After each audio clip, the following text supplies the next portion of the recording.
Ito na naman si Pinoy Daily Rolay. This is our 6th session of the year, mga karolay.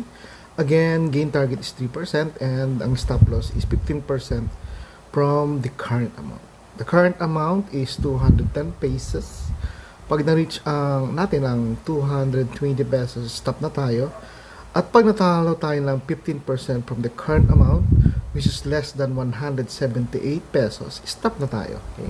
Katulad ng dati, if natalo, may strategy tayo paano bumawi. And I'm gonna show you how to do it. So, mag-bet tayo ng tig 5 pesos sa second and third dozen. Okay, tingnan natin.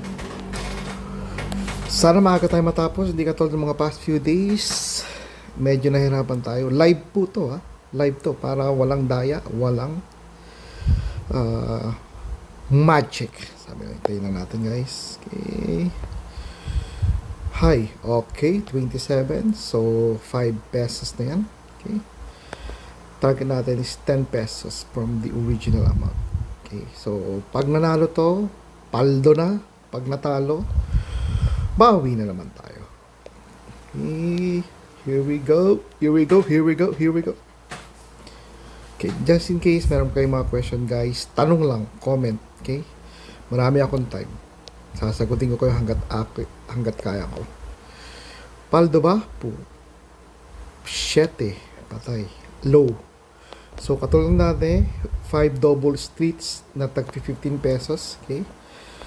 So, pag natalo, stop. Pag nanalo, stop pa rin. Kasi, pero sana manalo. Sayang. Medyo malaking ibababa natin. Babalik tayo sa 130 pesos. Okay? Walang daya to, guys. Realistic itong gagawin natin.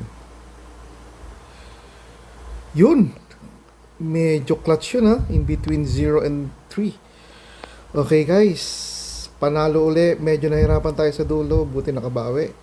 Always remember, madali manalo, mahirap humito. At kaya, huwag maging greedy. Kita tayo ulit bukas. Same time. Bye.